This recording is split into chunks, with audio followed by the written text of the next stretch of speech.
रोजिला parrots बमुकाबला Fisher lovebird. अच्छा, lovebird के जो क्लच होते हैं वो कम होते हैं, यानी कि लवबर्ड जो है वो पूरा साल जितनी ब्रीड करता है वो कम करता है बनिस्बत, अगर आप कंपेयर करवा रहे हैं रोजिला के, रोजिला ज़्यादा करता है। दूसरी बात, लवबर्ड में हर लवबर्ड की कीमत जो है वो ज़्यादा नहीं होती। कुछ बच्चे ऐसे निकल आते हैं जिनकी कीमत कम होती है और आप स्प्लिट का बोल बोल के थक जाते हैं, लेकिन लेने वाला फिर भी डाउट करता रहता है और वो माल अक्सर पड़ा रह जाता है। सस्ते में आप देना नहीं चाह रहे होते, महंगे में कोई लेना नहीं चाह रहा होता। ठीक है, तो स्प्लिट की कहानी उन्हीं की ज़बानी जो स्प्लिट लेके बेचारे घूम रहे हैं। ठीक है, और अगर हम बात करें रोजिला की, तो रोजिला में बहुत यानी कि अच्छी कीमत है, मुस्तहकम कीमत है। कॉमन से लेके ऊपर तक अगर आप जाएं तो कॉमन की भी प्राइस बहुत अच्छी मेंटेन है, क्योंकि कॉमन भी नहीं मिलते मार्केट में। अब दूसरी बात, डिमांड। फिशर की डिमांड इतनी नहीं है जितनी रोजिला की है। अब मैं आपको बताता हूँ कैसे। आप बोलेंगे फिशर की तो बहुत डिमांड है, बिक रहे हैं, बिक रहे हैं, बिल्कुल बिक रहे हैं। फिशर में एल्बिनो रेडई की बहुत डिमांड है, जाल वाला भी उठा लेता है, सब वही उठाते हैं। पूरी रेल पेल एल्बिनो रेडई की है। ठीक है, जबकि रोजिला में, रोजिला है ही नहीं लेकिन डिमांड है।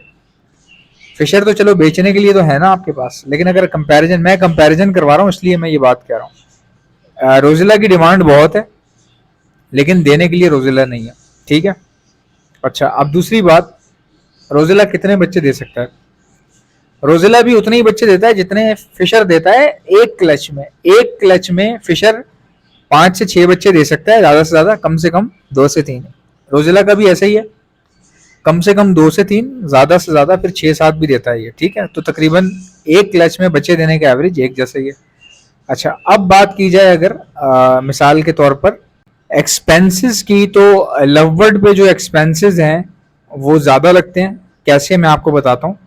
लवबर्ड के ऊपर जो दाना इस्तेमाल होता है वो मोटा भी होता है लेकिन साथ साथ बारीक भी होता है। लवबर्ड बारीक दाना खाना पसंद करता है, जैसे मोटी कंगनी हो गई, जैसे कैनरी सीड हो गया, जैसे अब मोटे दाने भी खा लेता है, जैसे सूरजमुखी के बीज हो गए, जई हो गई, लाल चावल हो गए, बाजरा हो गया, ये भी वो खा लेता है।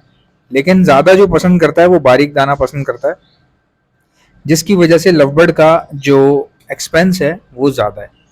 ठीक है जी, अब बात करते हैं रोजिला के खाने पीने की। रोजिला मोटा दाना खा के ज़िंदगी गुजार सकता है, दाल चावल खा लेगा ये, और फ्रूट्स वगैरह ये खा लेता है। जो सब्जियों का बचा कुचा जो है घर में पड़ा हुआ रखा हुआ, कचरे में डालना हुआ, आप इसको डाल दें, खा लेता है। ठीक है, उसके अलावा मोटा दाने में ये जई, बाजरा माजरा सब ये खा लेता है। और अब बात करते हैं बच्चों को पालने की। लवबर्ड के बच्चों को पलवाने में खर्चा आता है, लवबर्ड थोड़ा नखरे करता है, सॉफ्ट फूड देना पड़ता है, वरना पालन पोषण में थोड़ा सा मसला आ सकता है, लवबर्ड के बच्चे एक्सपायर हो सकते हैं। अब बात करते हैं रोजिला की। रोजिला को इतना कुछ करना नहीं पड़ता खास। देखें, कोई भी पैरेट हो सॉफ्ट फूड तो डालना पड़ ही जाता है, लेकिन रोजिला फिर भी बच्चे अपने अच्छे सर्वाइव करता है। ठीक है गाइस, कितनी बड़ी अपॉर्चुनिटी है यार। रोजिला में बच्चे भी अच्छे सर्वाइव होते हैं, खर्चा भी कम है, बस इनकी अपनी वैल्यू बहुत ज़्यादा है। तो इन्वेस्टमेंट जो है वो परिंदा खरीदने पे और पिंजरा खरीदने पे लगती है, इसके अलावा इनका इतना खर्चा नहीं है। तो कितनी बड़ी अपॉर्चुनिटी है कि इस अभी तक है ही नहीं ये, मतलब ये मार्केट में और आसपास इनकी तादाद बहुत कम है। तो ये अपॉर्चुनिटी है खेलने के लिए, कोई कॉम्पिटिटर ही नहीं होगा। आपके मशहूर होने में बहुत बड़ा हाथ होगा रोजिला का, अगर आप इसकी प्रॉपर ब्रीडिंग डाल लेते हैं।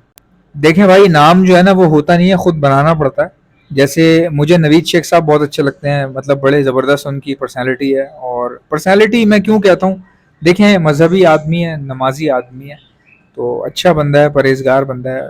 उसका पहनने ओढ़ने का आप स्टाइल देखें, बड़ा बहुत ही ज़्यादा रिलीजियस बंदा है। तो इसलिए मैं रिलीजियस लोगों की बड़ी इज्जत करता हूँ। अल्लाह ताला हम सबको तौफीक अता फरमाए रिलीजियस बनने की।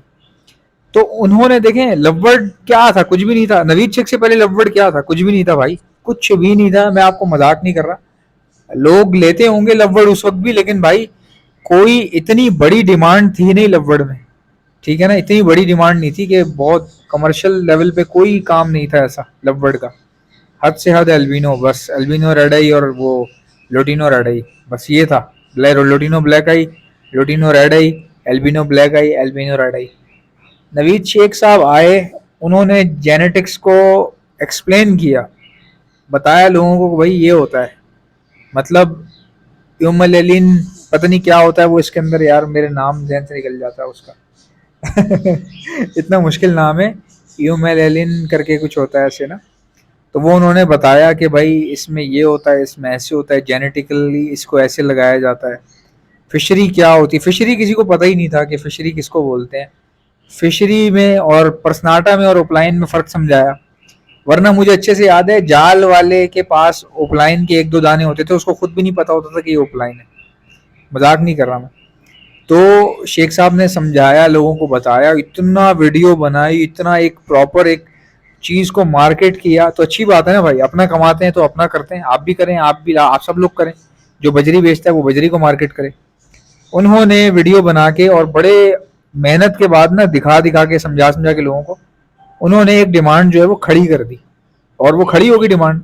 अब देखें कितने लोग उसमें घुसे, ऐसे घुसे कि लोग अपने बजरी फेंक के घुस रहे हैं लववर्ड के अंदर, लोग अपने कॉकटेल फेंक के घुस रहे हैं लववर्ड के अंदर, लोग अपनी फिंचें फेंक के घुस रहे हैं लववर्ड के अंदर। ठीक है, रिंगनेक वालों ने अपने काम बंद कर दिए। ये जो रॉ पैरेट की ब्रीडिंग होती थी ना फार्मों पे, उन्होंने सब ने बंद कर दिया। उन्होंने बोला इतना छोटा सा तोता है लववर्ड, इतना महंगा है, यही डालते हैं यार बिला वजह, हम ये इतना काम तान तिबड़ा खोल के बैठे हैं, इतना बड़ा बड़ा गन लगा के बैठे हैं। तो लववर्ड में चारों पांचों तरफ से आबादी घुसी, तो डिमांड इतनी ज्यादा उसमें क्रिएट हो गई। तो उसमें फिर हुआ ये कि जब ज्यादा लोग घुसते हैं ना तो फिर वो ब्रीडर भी बन जाते हैं। अब शुरू शुरू में तो बहुत लवबर्ड तेजी से बिक रहा था, लेकिन अब चूंकि बहुत ज्यादा लोग घुस चुके हैं इसमें, तो घर घर में लवबर्ड रखा हुआ कह लें, और जो बेचने वाला है वो तो पड़ा हुआ है। बेचने वाला इतना माल पड़ा हुआ है, सिर्फ एल्बिनो रेड ही बिक रहा है बस, और कुछ इतना नहीं बिक रहा तेजी से। तो माल लोगों का जो ना होल्ड हो रहा है घरों में, जिसकी वजह से अब ये देखने में आ रहा है कि जी अब लवबर्ड की वो उस तरह वाली काम नहीं रहा। जैसा कि हर बर्ड में जब आप इतनी आबादी घुसेगी तो यही होता है, हर बर्ड में होता है। तो अब वही है कि टाइम लगेगा, जब तक पुराना जाएगा नहीं, कौड़ियों के दाम बाहर एक्सपोर्ट नहीं होगा, तब तक फिर दोबारा से वैल्यू जनरेट नहीं होगी। और लवबर्ड में भी इस वक्त महंगे बर्ड्स की बहुत अच्छी डिमांड है। जो ऊपर के बर्ड हैं, महंगे जो बर्ड हैं, जैसे लोटिनो ओपलाइन जो है वो बरकरार है, एल्बिनो रेडे जो है बरकरार है, अच्छा जा रहा है। तो ये है। अच्छा, अब बात करते हैं जी रोजिला की। तो रोजिला में देखें, इनके बच्चे भी अच्छे सरवाइव कर जाते हैं, बचते हैं, पूरा पूरा साल ब्रीड करता है। इसके क्लच ज़्यादा हैं, लवबर्ड के क्लच कम हैं। और इस पे रोजिला पे वीडियो बनाने का सबसे पहला मकसद ये होता है कि देखो मेरे पास तो पैसों का मसला है, मतलब इतना ज़्यादा मेरे पास इन्वेस्टमेंट नहीं है, जगह भी नहीं है मेरे पास, मैं तो मजबूर हूँ।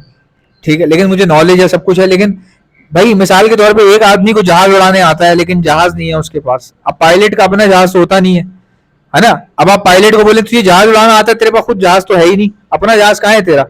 तो भाई नहीं होंगे, पैसे नहीं है ना उसके पास। अब वो पायलट है लेकिन उसके पास जहाज नहीं है अपना, दूसरों का उड़ा रहा है, ठीक है, एयरलाइन वालों का उड़ा रहा है।